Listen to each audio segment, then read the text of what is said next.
bathroom. I had to make a quick intro video because I realized I did not. I apologize because the quality is about to get so bad. But anyway, if you don't know me, which you don't because this is my first YouTube video. My name is Kajana Miller. I am an illustrator and a writer, and welcome to a very unhinged, I think I had too much coffee in this video, version of me planning out my book, talking about the 3-act structure, 5-act structure. It's like 3 big meals with 2 snacks. This is my project, Root and Moon. It's the very first novel that I'm officially writing, and I hope you enjoy it. Please please like, comment, and subscribe. Comment down below if you yourself are writing a book or if you're starting to write a book. I hope this can be slightly helpful. I hope this can be slightly helpful for you if you are starting out and writing a book. If not, I hope you at least enjoy it.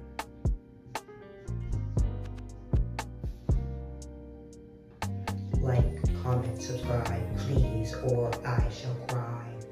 But yeah. So, can you see me? I hope so. I'll zoom in. No, I won't. Haha. So I have my character sheet, and I put my main character, and I wrote her purpose. And the way that I broke it down was I made a physical description, her motivations, the purpose of her in my story, the relationship with the other characters. Mind you, I didn't do the relationship for anything else because I already stated what the relationship was, and I wanted to simplify it. Then I did her strengths and her weaknesses, and then I did the consequences of her failing her goal. And then I did, like I said before, her character development within the 3 acts, because then I separated it into 3 acts. So who she was in the very beginning of my story, when you first meet her. Who is she? Anxious baddie, that's who she is. And then by the middle of it, she starts being a little bit more controlling, a little bit more suspicious, a little less people-pleasy. Because now she's like, this is sussy. This is sussy, sussy, sussy. And I don't like this. I once was a people's pleaser, and now I am a people deceiver. That didn't make any sense, but it's okay. And then by the end, she's learned to release. She's learned to release her control on control. She's learned to release emotional burdens and release the expectations that others have within her spirit. Yeah. So that's how I divided all of them. I did the same thing. So for I did it with my quote-unquote bad guy. Because nobody's bad in my... I'm just kidding. Now, I will say this. When this book comes out, don't y'all try to be like, I wonder what the author did and why she did this. I wonder if she put her... I did put my trauma in this story. I apologize to the people that triggered me in my life to make me write this. And y'all know who you are, based off of what happens in the book. Anyway, so I have that. And then my favoriteest part that I did was breaking it down into 5 key incidents. Now, this was hard, but it wasn't hard. Because I realized as soon as I was picking my cat is just glaring at me. Do you want to fight? Yeah, go to sleep. Anyway, so I did it where I was thinking about what's the 5 incidents that truly changed my character. Because once you realize if you want to do a character-driven story or a plot-driven story, I feel like it helps a lot more. But I wanted character... Well, I also learned that you're supposed to do character anyway, because who wants to read a story that people don't care about the character? Anyway, so I was like, what key moments impacts my main character the most? And then I picked those 5 key moments. I picked it based off of what frazzles her in the beginning, and that would change her perspective and make her more... Who is she in the beginning and who is she at the end, basically? And how do we get there? That's what I did. So I have it where the inciting incident makes my baby confused, frazzled. She's losing control of what's going on within her everyday life. She doesn't know what to trust, who to believe, what's real, what's fake. Is she going crazy? Potentially.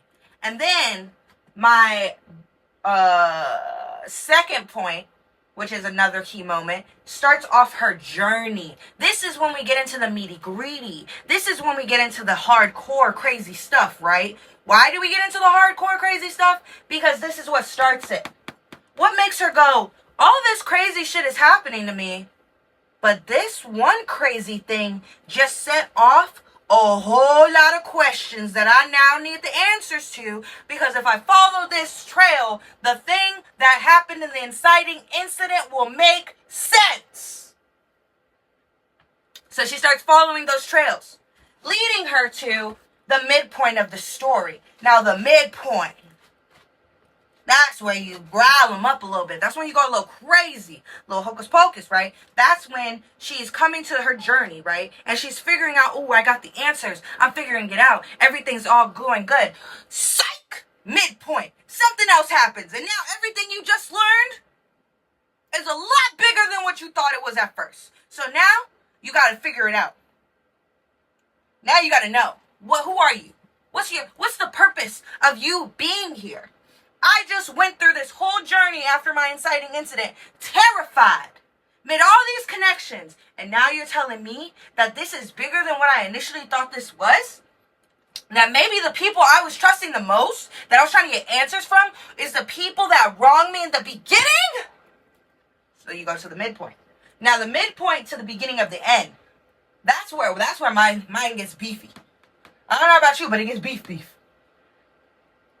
Because things start to make sense, but they also start to be a little bad, right? Because now you're over here like making up assumptions based off of the entire journey that you went through. And you're like, okay, I'm coming to a conclusion. I think I understand what's going on.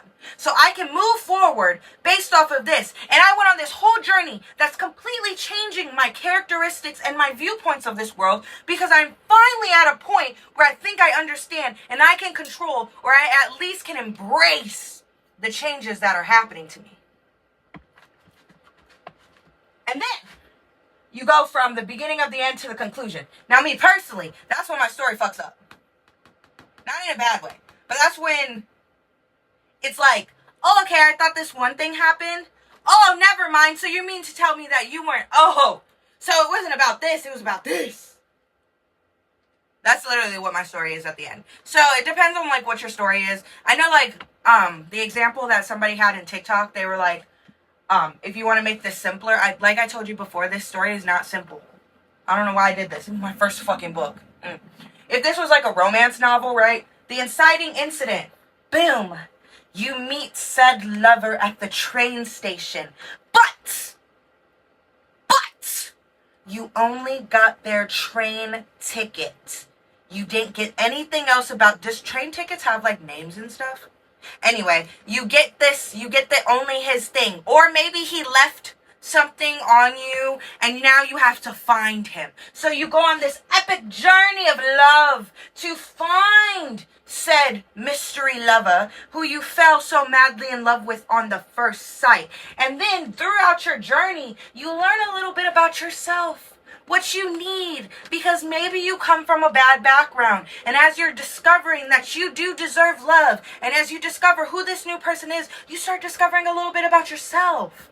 And then you get to the midpoint where you're like, oh shit, my lover may just be with someone else. Oh no. So now you're jumping through hoops and now you're like, maybe we could just be friends. But it turns out it was just a misunderstanding. That's what romance novels like to do, I think. I don't read a lot of romance. Or like, oh no, they're dying or some shit. Or like something, I don't know, like they're crazy. Or like this image that you had of them is completely shattered now. It's midpoint. So now you're upset. Now it's going through something. And midway through the beginning of the end, you get into a huge misunderstanding. Now you're fighting. Now you're tussling. Because you realize, oh, he's going to a wedding?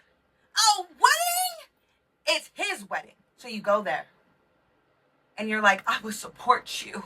I will love you from afar. Only to realize my man's the maid of honor. He ain't getting married. She ain't getting married. They ain't getting married. Such a misunderstanding. And conclusion. Big beautiful dance at the reception. Boom. That simplified it. I'm not going to write a romance story, as I am not good at them, as you can tell. But yeah, so that's my simplified version of what I did today. And I'm hoping that it will help me sit down and write. And when I get stumpy wumpy, then maybe I can look up here and be like, oh yeah, that is what's happening. And don't look at this as like, oh, I need to do this. Oh, I need to do this. Like, this is up for interpretation, mine.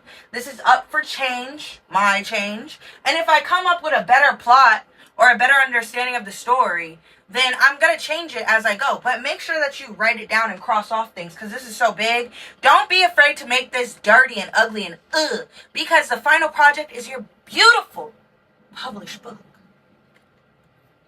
So yeah, again, inciting incident. Between the inciting incident and the start of her journey. In between journey and midpoint. Midpoint of story. In between midpoint and beginning of end. Beginning of end. In between the beginning of the end and conclusion. I almost fell. Know that the beefiest part of your story, the most exciting... get out of there! You're trying to eat my cat's dookie. Embarrassing. Yeah. Nasty boy. Your dog eats your cat's dookie? That's so nasty. Anyway. So. What was I saying? I forgot what I was saying. Oh, the journey... Between the journey and the beginning of the end, that is the beef of your story. That's the meat. That is the substance. That is the protein. That is the nitty gritty, the cookies, the cream. I don't eat cream. But, double connotations. Lesbian. Anyway, so hope you enjoyed my video. This is me getting started with writing. And this is my first YouTube video, so that's exciting, which is why it looks so ghetto and really gross. But the more I do, the better I get. If you guys have any tips or tricks, do let me know. Like, maybe, should I turn on my microphone next time? Next time I'll probably do a writing vlog, or maybe an art vlog. But yeah, maybe you guys should comment,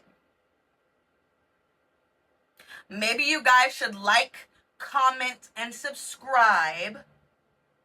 Share, turn on post notifications. I watch YouTube. I know how they do these outros.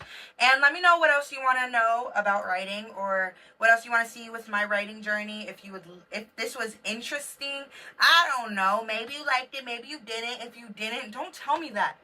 I get discouraged. I'm a Virgo. If you tell me that you don't like it, I believe I fail and I don't deserve to breathe. You want that? Do you want that? You know what's so funny? I'm about to give you so much information, right? I'm a Virgo, as in like a Virgo rising. My Venus is in Virgo. My, what is that other one? My sun's in Virgo, but my moon's in Leo. Somebody, one of you spiritual baddies, please tell me what that means. I try to look it up, but I just don't understand. Anyway, that's another video for another time. Tune in next time, and I will see you later. Follow me on social media. Links in bio. Yeah. Goodbye. That's a wrap, baby.